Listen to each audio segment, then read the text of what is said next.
Bonjour à tous et bienvenue dans cette toute nouvelle émission aujourd'hui consacrée aux jeux vidéo de l'année 2024. Alors contrairement aux Game Awards, ici c'est un top personnel, j'ai pas forcément besoin de le répéter mais quand même c'est important. Il s'agit de mon top appréciatif mais cela dit, vous pouvez toujours mettre le vôtre dans la zone commentaire, je serai ravi de vous lire et de discuter avec vous concernant vos jeux vidéo préférés de l'année 2024. Alors c'est un top 8, contrairement à l'année dernière où il y avait un peu plus de jeux vidéo dans ce top. On peut dire que j'ai joué à beaucoup moins de jeux de 2024, je tiens à préciser. J'ai rejoué à beaucoup d'anciens jeux. J'ai fait par exemple Final Fantasy XVI que je n'avais pas fait par exemple l'année dernière, donc c'était toujours intéressant d'y jouer et ça prend un peu de temps. J'ai refait également Dino Crisis sur PlayStation 1, voilà, comme quoi j'ai refait d'anciens titres. Donc c'est vrai que cette année j'ai joué à moins de jeux de 2024, donc ce qui me fait un top beaucoup plus petit. Vous allez voir aussi, il y a à la fois des jeux multi également, il y en a 2 sur la liste, sur les 8, mine de rien c'est beaucoup. Je suis très jeu solo à la base, donc voilà, c'est toujours intéressant de retrouver d'autres gens qui arrivent sur les tops de 2024. Donc voilà, on va commencer avec le top sans plus tarder, et on va commencer avec le numéro 8.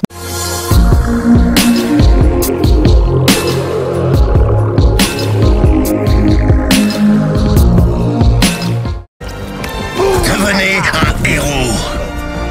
Devenez une légende. Devenez Helldiver.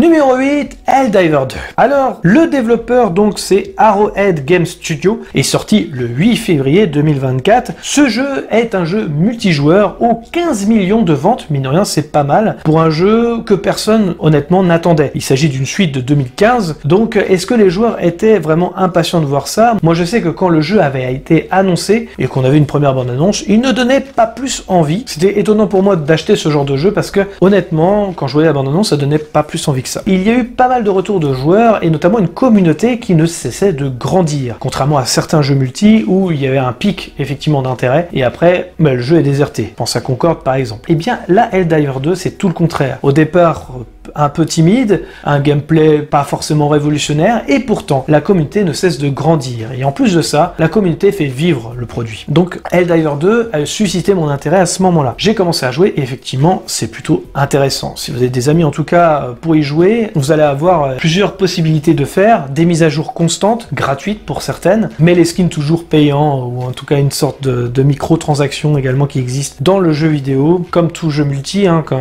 voilà, malheureusement il y a toujours la petite boutique qui va bien avec, mais en tout cas c'est un jeu plutôt sympathique. J'ai beaucoup aimé y jouer avec un pote. Il y a l'effet des bombes par exemple, on peut lancer une bombe nucléaire, c'est assez impressionnant, une bombe de 500 kg, c'est impressionnant aussi. Le tir ami est là aussi, donc ça peut générer parfois un peu de conflit, on va pas se mentir. Bref, c'est un jeu que je conseille fortement si vous aimez le jeu multi. Helldiver 2, c'est la petite surprise aussi de cette année 2024. Et on va passer au numéro 7. Numéro 7.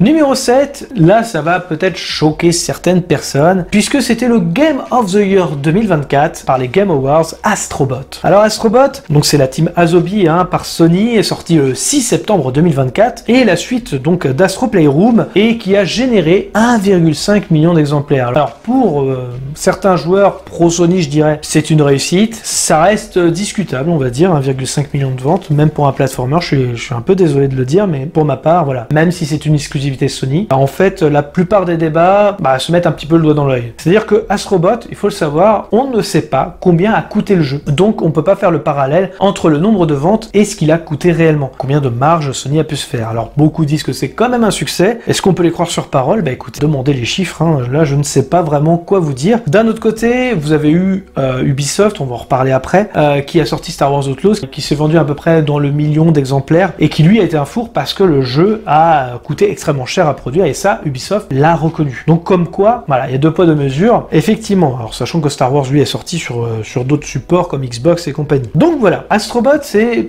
et là on va évoquer la partie du jeu vidéo, c'est un très bon platformer, j'ai apprécié y jouer, je l'ai fini sans trop de difficultés, j'ai trouvé que c'était intéressant de parcourir tous ces mondes et compagnie, mais je savais qu'en le finissant, il allait pas forcément me rester dans la tête. Le côté de la manette haptique fonctionne parfaitement bien, on a les sensations dans les doigts, ça reste quand même une réussite de ce côté-là. Playroom le faisait déjà, hein, mais c'est toujours intéressant d'aller un peu plus loin dans l'œuvre et d'explorer un peu les mondes que nous proposait Astrobot. Et écoutez, j'ai passé un bon moment, c'est un bon jeu. Est-ce que c'est le Game of the Year? Pas pour moi, personnellement. Et vous allez voir que mon top, il y a un peu de tout, hein, quand même, mine de rien. Vous ne serez pas forcément d'accord, et encore une fois, on peut en discuter en commentaire. Donc voilà pour le numéro 7, Astrobot, par Sony, en l'occurrence. Et on va passer au numéro 6. Numéro 6.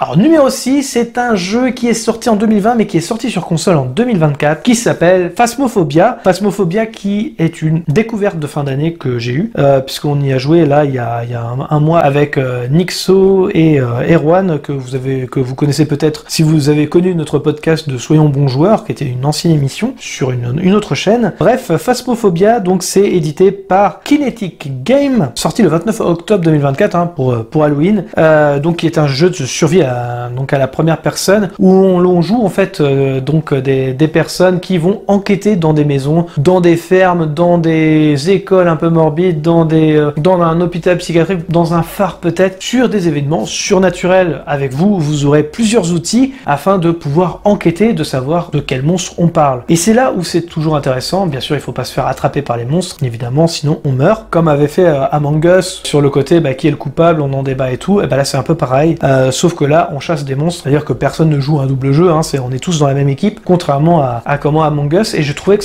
l'idée était géniale. Évidemment, plus on monte de niveau, plus on a des outils appropriés, même performants, pour pouvoir enquêter mieux sur justement ces fameux monstres. Alors on peut avoir des esprits, on peut avoir des démons, on peut avoir tout un panel, des djinns, enfin bref, tout un panel de monstres qu'on peut retrouver aussi dans Supernatural, par exemple, si vous connaissez la série, et c'est plutôt flippant, surtout si vous jouez dans le noir. Bref, je vous conseille fortement Phasmophobia avec vos amis, c'est encore un jeu multi comme quoi, hein. Et là celui-là il m'a profondément foutu les boules, pour rien vous cacher. Bref, c'est un très très bon jeu que je mets dans mes tops de cette année 2024, et on va passer au numéro 5. Numéro 5.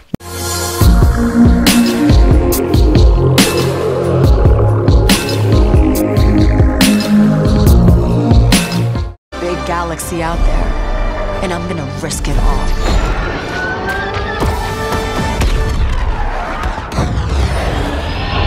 Numéro 5, Star Wars Outlaws, développé par Ubisoft Massive Entertainment, qui est sorti le 30 août de 2024 sans forcément avoir de concurrence en plus, donc ce qui fait que les ventes étaient encore plus décevantes pour Ubisoft qui pensait être le seul sur le calendrier, surtout avec une marque aussi forte que Star Wars. Alors Star Wars Outlaws, personnellement, je ne l'ai pas acheté tout de suite, je peux en parler aujourd'hui, mais c'est vrai que le PDG a insisté lourdement ces derniers mois, en tout cas, de dire que les jeux ne nous appartenaient pas. Moi je suis un pro physique, entre guillemets, pour les œuvres, que ce soit un film, que ce soit une série, que ce soit la musique aussi également, mais aussi les jeux vidéo. Et quand on voit le marché de la console qui ne fabrique plus de lecteurs exprès afin d'aller au tout des maths, personnellement ça me rend très triste. Et quand on a un PDG comme ça, effectivement moi j'ai acheté Star Wars Outlaws d'occasion parce que évidemment j'ai de plus en plus de mal avec la politique d'Ubisoft. Ce n'est pas les seuls, hein, il y en a d'autres également qui font pareil, mais lui il le crie ouvertement, donc on se demande pourquoi il se casse la gueule aujourd'hui. C'est une des raisons, je sais qu'il y en a d'autres, mais bon voilà. Et Ubisoft, il faut le savoir aussi,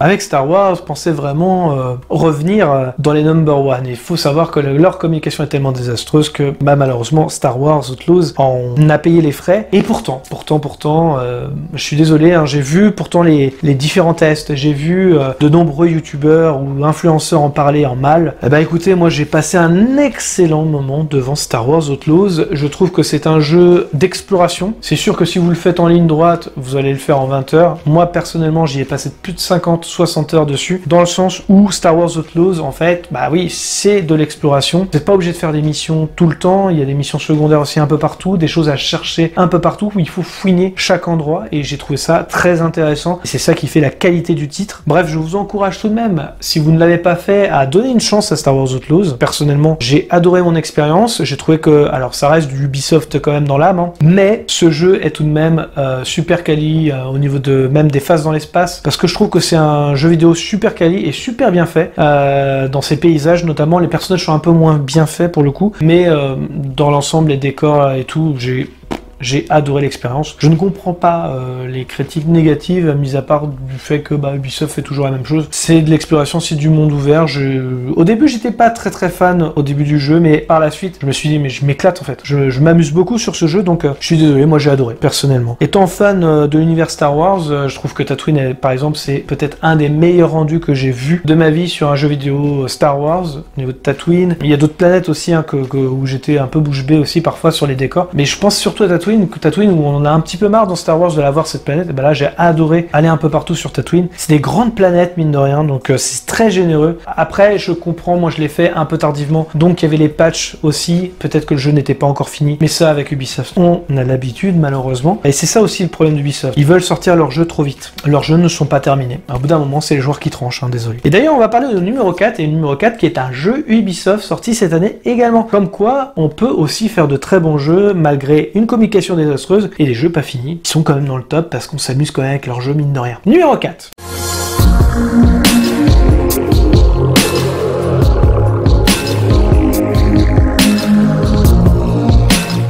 And save the kingdom.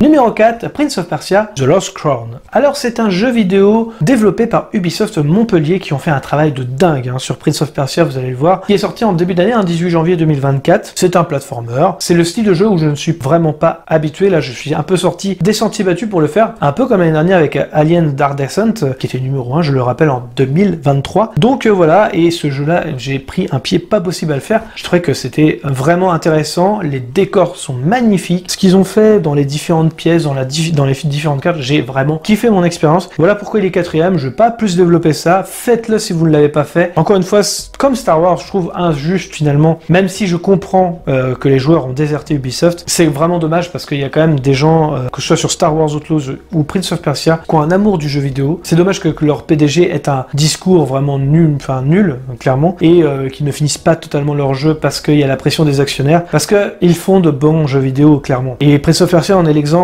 C'est de l'art, clairement, dans les dessins, dans les effets 3D. J'ai vraiment beaucoup aimé. Bref, c'est franchement dommage pour Ubisoft. Encore une fois, ils mériteraient un public, clairement. Rien que pour leurs développeurs. Mais malheureusement, ils ont des gens qui décident là-haut et ils prennent de mauvaises décisions. C'est fort dommage. On verra avec le prochain Assassin's Creed, que voulez-vous. Donc voilà, ça c'est terminé pour Ubisoft dans le top. Et voilà, 5ème, 4ème, c'est plutôt pas mal. 2 jeux dans le top de cette année. On va passer au numéro 3. Numéro 3.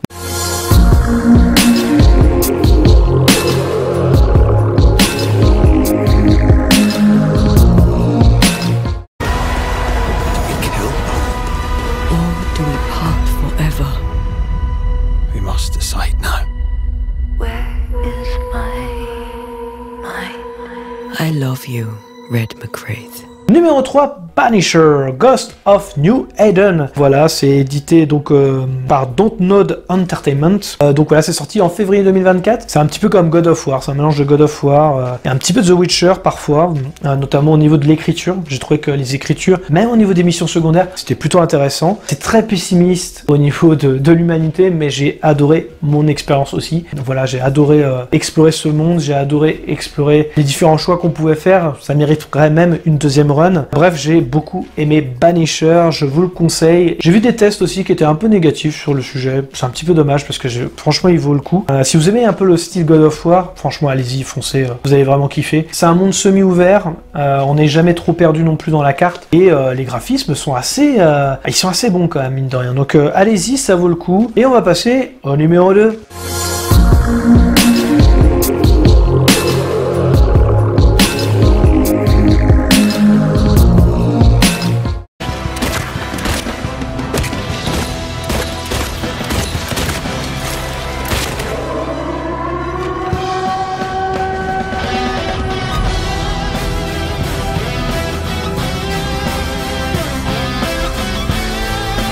Numéro 2, un remake, Silent Hill 2.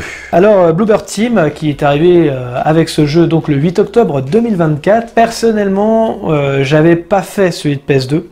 Sur PS2, j'étais un peu limité niveau jeu. Je l'ai en plus sur PS2, mais je ne l'ai jamais fait. Et là, c'était l'occasion de le faire dans les bonnes conditions. Alors, j'ai pas fait de vidéo comparative pour voir ce qu'ils avaient enlevé, ce qu'ils avaient rajouté, voilà. Mais j'ai d'autres personnes qui ont joué, qui ont fait les deux. Force est de constater que c'est un excellent jeu avec un scénario incroyable. Alors, il y a différentes fins évidemment par rapport à ce que vous allez décider. Moi, je l'ai fait en normal au niveau des énigmes, et j'ai trouvé ça génial. Même au niveau de l'histoire, c'est très intéressant. La narration est nickel, l'horreur est palpable, le malaise aussi, et ouais non, j'ai adoré ce remake. Écoutez, après je peux pas comparer avec l'œuvre originale, mais par contre graphiquement j'ai été bluffé par ce remake. On dit souvent que les remakes ne servent à rien dans le monde du jeu vidéo, tout comme d'ailleurs dans le monde du cinéma. Je trouve que là, dans les jeux vidéo, mine de rien, quand vous avez des jeux qui sont sortis sur PlayStation, la première et la deuxième, c'est quand même intéressant de les refaire aujourd'hui, au goût d'aujourd'hui, pour justement garder en fait finalement cette œuvre intemporelle. Et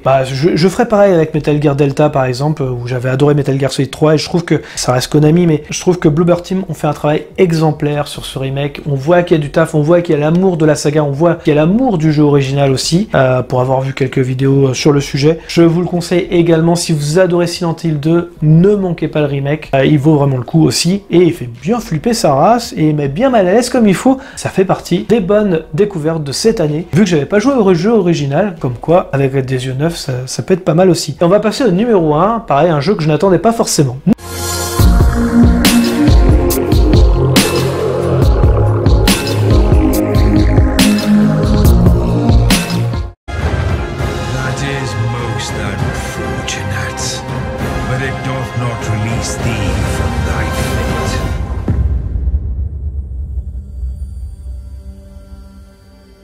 Numéro 1, Dragon's Dogma 2. Oui, alors j'ai hésité entre Silent Hill 2 et Dragon's Dogma 2 à les mettre quasi égalité. Édité et développé par Capcom, un action RPG qui est sorti le 22 mars 2024. La suite du jeu de 2012, que je n'ai pas fait. Voilà. Mais alors, par contre, Dragon's Dogma 2, alors, mis à part quelques petits bugs que j'ai pu percevoir, j'ai kiffé, je me suis amusé de fou. J'ai trouvé que c'était un jeu, j'aimais bien y aller, j'aimais bien y retourner, j'étais pressé d'y rejouer chaque soir. C'est un jeu où l'écriture n'est pas extraordinaire. Voilà, comme quoi ça dépend. Parfois, un jeu vidéo ne dépend pas forcément de la narration. Moi, je fais beaucoup attention à la narration parce que j'adore les films, j'adore les séries et compagnie. Et comme quoi, ça fait pas forcément non plus un bon jeu vidéo. Non, là, le gameplay, ce qu'on peut faire aussi avec nos pouvoirs, notre équipe qui nous accompagne, le monde par lequel on traverse ce monde féerique, et écoutez, j'ai adoré mon expérience, je trouve que c'est un des meilleurs jeux de cette année, c'est mon Game of the Year, même si graphiquement ça déboîte pas, même si effectivement la narration n'est pas extraordinaire, je suis désolé, je me suis éclaté dessus,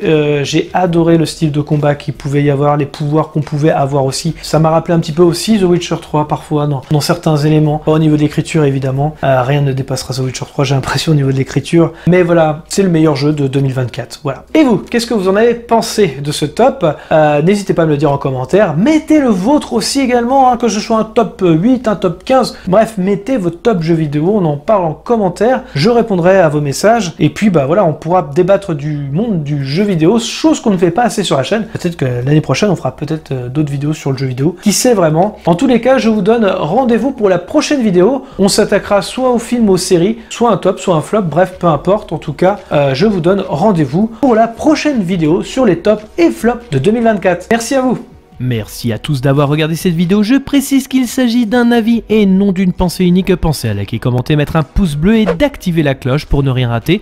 Nous sommes dispo sur les réseaux sociaux Facebook, Twitter, Instagram, les liens sont dans la description. Nous sommes également disponibles sur toutes les plateformes de podcast. Je vous invite donc à vous abonner quelle que soit la plateforme et de laisser un commentaire, nous y répondrons avec plaisir. Dans tous les cas, rendez-vous dans les salles obscures pour de nouvelles aventures. Bonne soirée à tous.